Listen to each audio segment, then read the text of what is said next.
Hello friends, welcome to first class education. आज की video आपके आने वाले किसी भी एग्ज़ाम के लिए बहुत ही महत्वपूर्ण होने वाली है। जो इस एक वीडियो के अंदर हम इसरो के और नासा के जो भी महत्वपूर्ण जो मिशन होने वाले हैं या जो हुए हैं उनके बारे में हम डिस्कस करेंगे, क्योंकि ग्रुप डी एनटीपीसी जो रेलवे का एक फेवरेट टॉपिक में से एक है। इससे एक न एक क्वेश्चन आपसे पूछा ही जाता है। दोस्तों, हम ऐसे ही जीके जीएस की वीडियो आपके लिए लेके आते हैं। आप हमारी वीडियो की प्लेलिस्ट में जाकर देख सकते हैं हम किस प्रकार के वीडियो आपके लिए लेके आते हैं जो आपके लिए काफ़ी ज़्यादा महत्वपूर्ण होते हैं और आपके आने वाली परीक्षाओं के लिए ये जो वीडियो है आपके लिए बहुत ही बेनिफिशियल होने वाले हैं। चलिए दोस्तों, इस वीडियो को अंत तक देखते रहिएगा और वीडियो को लाइक शेयर और चैनल को सब्सक्राइब करना ना भूलिए। चलिए दोस्तों, स्टार्ट करते हैं हम आज का वीडियो। तो सबसे पहला है हमारा, सूर्य का अध्ययन करने वाला भारत का पहला वैज्ञानिक अभियान कौन सा रहा है? आदित्य L1 मिशन जो है वह भारत का पहला वैज्ञानिक अभियान है। किसका? सूर्य के अध्ययन के लिए। भारत सूर्य का अध्ययन करने के लिए अपना पहला सौर मिशन आदित्य L1 साल 2022 के तीसरे महीने में लॉन्च करने वाला है। मतलब कि इस मार्च में इसकी लॉन्च होने की संभावना पूरी बन जाती है।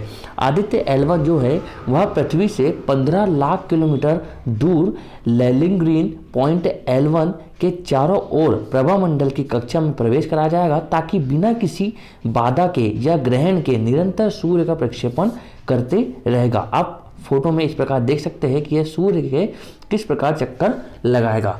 ठीक है दोस्तों, तो आई होप आपको यह समझ में आया होगा ये किसका मिशन है दोस्तों। तो यह भारत का मिशन है। जो इसको कौन लॉन्च करेगा? इसको इसरो लॉन्च करेगा श्रीहरिकोटा से। ठीक है, भारत का सूर्य का अध्ययन करने वाला पहला सौर मिशन भी यहाँ होने वाला है। कौन सा है? वह आदित्य L1। ठीक है, चलिए आगे बढ़ते हैं। अगला है हमारा, नासा और इसरो का संयुक्त मिशन निसार किस वर्ष लॉन्च किया जाएगा? तो यह किस वर्ष लॉन्च होगा दोस्तों? तो यह होगा हमारा 2023 में। कब होगा दोस्तों? तो यह 2023 में लॉन्च होने वाला है। निसार इसका नाम क्यों रखा गया है? तो एन से बन जाता है हमारा नासा और इसार से बन जाता है इसरो। ठीक है, इस प्रकार इसका नाम क्या जाता है? NASA ISRO synthetic aperture radar. क्या इसका पूरा नाम? नासा का जो पूरा नाम इसका निसार का नासा इसरो सिंथेटिक अपर्चर जो रडार है, इसका पूरा नाम हो जाता है। यह करेगा क्या दोस्तों? तो जो यहाँ मिशन है सार सिंथेटिक अपर्चर जो रडार है, ये क्या करेगा? इसका जो उपयोग है नासा पृथ्वी की सतह पर होने वाले परिवर्तन को मापने के लिए किया जाएगा। किसके लिए किया जाएगा दोस्तों?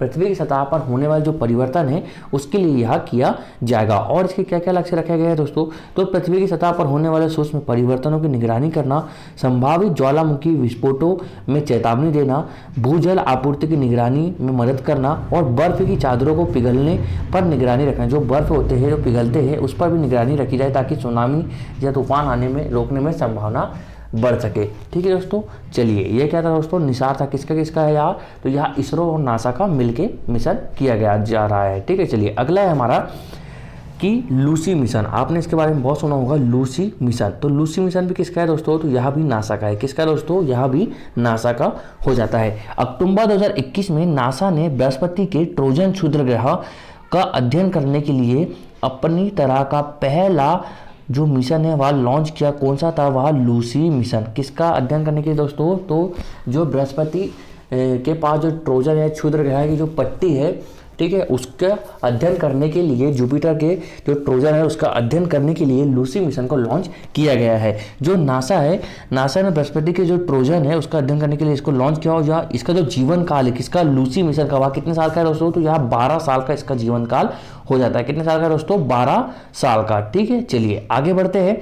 अगला है हमारा, कुछ इंपॉर्टेंट देश जिन्होंने अभी हाल ही में क्या किया है, अपने कुछ मिशन लॉन्च किए हैं, उसके बारे में हम डिस्कस कर लेते हैं। तो सबसे पहले बात करता हूँ मैं ईरान की। इसने क्या किया दोस्तों? तो अपना पहला सैन्य उपग्रह या जो मिलिट्री सैटेलाइट है वह सफलतापूर्वक ऑर्बिट में प्रतिस्थापित किया है। वह कहाँ किया है? तो वह कौन सा है दोस्तों? तो वह नूर है। कौन सा है दोस्तों? नूर। इसका नाम क्या है दोस्तों? तो नूर है। मिलिट्री सैटेलाइट जो है वह नूर किसका है? तो वह ईरान देश का हो जाता है। चलिए अगला है नूरी रॉकेट। यह भी अक्टूबर 2021 में दक्षिण कोरिया का है। दोस्तों यहाँ दोनों हम क्यों लेके आए हैं? क्योंकि इसमें दोनों में नाम है, फिर एक का नूर है और एक का नूरी रॉकेट है। यार दोनों अलग अलग देश के हैं, इसलिए आपको कंफ्यूजन ना हो, इसलिए हम इसको लेके आए हैं। तो अक्टूबर 2021 को दक्षिण कोरिया ने अपना पहला स्वदेशी अंतरिक्ष रॉकेट लॉन्च किया। वहाँ कौन सा दोस्तों? तो नूरी रॉकेट है। कौन सा है? नूरी रॉकेट हो जाता है। ठीक है। चलिए अगला है, हाल ही में इसरो द्वारा ब्राजील का पहला अर्थ ऑब्जर्वेशन सैटेलाइट, कौन सा दोस्तों, अर्थ ऑब्जर्वेशन सैटेलाइट EOS, ठीक है, इसको किससे लॉन्च किया है, तो PSLV C51। इसको क्यों लॉन्च किया है दोस्तों, तो जो ब्राजील के अमेजोनिया, जो अमेजोनिया वृक्ष है या अमेजन क्षेत्र, जिसको हम क्या बोलते हैं, पृथ्वी के फेफड़े भी बोलते हैं, क्या बोलते हैं दोस्तों, पृथ्वी के फेफड़े। इनको पृथ्वी के फेफड़े क्यों बोला जाता है, क्योंकि मैक्सिमम पूरे दुनिया में सबसे ज्यादा ऑक्सीजन कहाँ से देते हैं, तो अमेजोनिया जो वृक्ष है या अमेजोनियन जो जंगल है, वहां से हमको सबसे ज्यादा ऑक्सीजन प्राप्त होती है, ठीक है दोस्तों। इसका नाम क्या है इस उपग्रह का, तो यह है अमेजोनिया फर्स्ट, कौन सा दोस्तों, अमेजोनिया फर्स्ट इसका नाम हो जाता है। और इसरो ने इसको किस रॉकेट से लॉन्च किया है, तो PSLV C51। PSLV का पूरा नाम यदि आपसे पूछ ले तो क्या होता है, पोलर सैटेलाइट लॉन्च व्हीकल, कौन सा दोस्तों, पोलर सैटेलाइट लॉन्च व्हीकल इसका पूरा नाम हो जाता है, ठीक है। चलिए अगर आगे चलते हैं, अगला है हमारा, चीन ने अपना पहला अन्वेषण उपग्रह या सोलर एक्सप्लोरेशन सैटेलाइट लॉन्च किया है, इसका नाम क्या है, तो इसका नाम क्या है दोस्तों, ZA या CA हम इसको बोल सकते हैं, क्या बोलते हैं दोस्तों, ZA हम इसको नाम बोलते हैं। अब जो चीन है, चीन का जो सौर उपग्रह है, इसको इन्होंने क्या नाम दिया है, CA का मतलब होता है सूर्य की देवी, क्या होता है दोस्तों, CA का नाम मतलब होता है सूर्य की देवी। प्राचीन भाषा में जो चीन की पौराणिक गाथाएं है, इसमें क्या बोलते हैं, CA को सूर्य की देवी कहा जाता है। अब किस ग्रह से लॉन्च किया है या किस उपग्रह से लॉन्च किया गया है, तो यहाँ किया गया है लॉन्ग मार्च 2D, क्या है दोस्तों इसका नाम, लॉन्ग मार्च 2D, यह आपके लिए इंपॉर्टेंट हो जाता है। इसके जरिए इस रॉकेट से इसको प्रक्षेपित किया गया है। जो चीन है, चीन ने सूर्य के अध्ययन करने के लिए अपने पहला अवलोकन सैटेलाइट सोलर ऑब्जर्वेशन सैटेलाइट भेजा है, जो सूर्य ज्वाला फेयर का जो अध्ययन करेगा और इसकी हल पर निगरानी करने वाला है। चलिए आगे चलते हैं। अगला, हाल ही में अमेरिकी अंतरिक्ष एजेंसी नासा ने घोषणा की है कि वर्ष 2023 में वह चंद्रमा पर अपना पहला मोबाइल रोबोट भेजने की तैयारी कर रहा है। इसका नाम क्या है दोस्तों, तो इस मिशन का नाम है वाइपर, क्या है दोस्तों, वाइपर। जो वाइपर इसका पूरा नाम क्या होता है, तो volatile investigation polar exploration rover इसका पूरा नाम हो जाता है।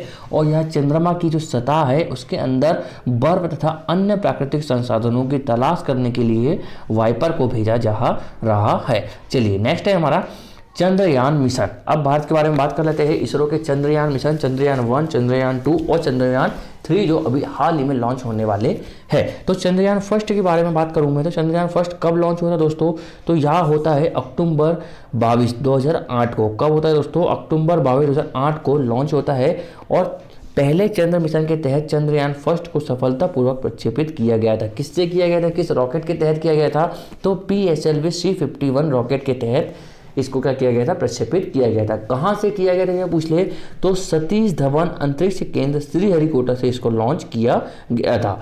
PSLV C11 इसका पूरा नाम क्या होता है दोस्तों, तो पोलर सैटेलाइट लॉन्च व्हीकल इसका पूरा नाम हो जाता है। अब चंद्रयान 2 के बारे में बात करूँ तो चंद्रयान 2 जो है वह 22 जुलाई 2019 को चंद्रयान 2 मिशन लॉन्च हुआ था, जो क्या हो गया था दोस्तों, फेल हो गया था।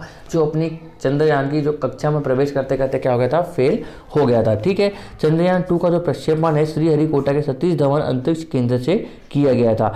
जो चंद्रयान 2 में जो ऑर्बिटर जो लैंडर है वह विक्रम था और रोवर कौन सा था, प्रज्ञान था। ठीक है, चंद्रयान 2 का भार 3850 किलोग्राम था और यह किस रॉकेट से प्रक्षेपित किया गया था, तो GSLV MK3 M1 first. GSLV का पूरा नाम क्या होता है दोस्तों, यह आपको कमेंट बॉक्स में कमेंट करके बताना है। ठीक है, चलिए चंद्रयान 3 के बारे में बात करूँ तो चंद्रयान 3 2022 में लॉन्च होने की संभावना है। ठीक है, चलिए अगला है हमारा मंगलयान मिशन। कौन सा दोस्तों, मंगलयान मिशन। जो मंगलयान में सबसे बड़ी सफलता प्राप्त हुई थी भारत को, जो पहले ही अटेम्प्ट में मंगल मिशन पर पहुंच गए थे, मंगल पे पहुंच गया था कौन, भारत।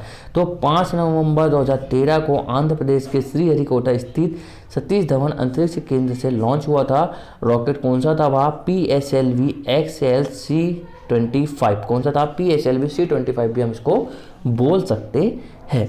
24 सितंबर 2014 को मंगल पर पहुंचने के साथ ही भारत विश्व में अपने प्रथम प्रयास में सफल होने वाला पहला देश बन गया था, विश्व का पहला देश बना था भारत, जो कि प्रथम प्रयास में पहुंचा था। और कौन से नंबर का था, तो वह पूछ रहे, तो वह चौथे नंबर का था। इससे पहले कौन कौन मंगल पर पहुंच चुके थे, तो रूस, जिसको हम सोवियत संघ के नाम से जानते थे पहले, नासा अमेरिका की, और यूरोपियन अंतरिक्ष एजेंसी। बाद में दुनिया का चौथा देश कौन बना, तो वह बना था भारत। अब मंगलयान 2 जो है, भारत का मंगलयान 2,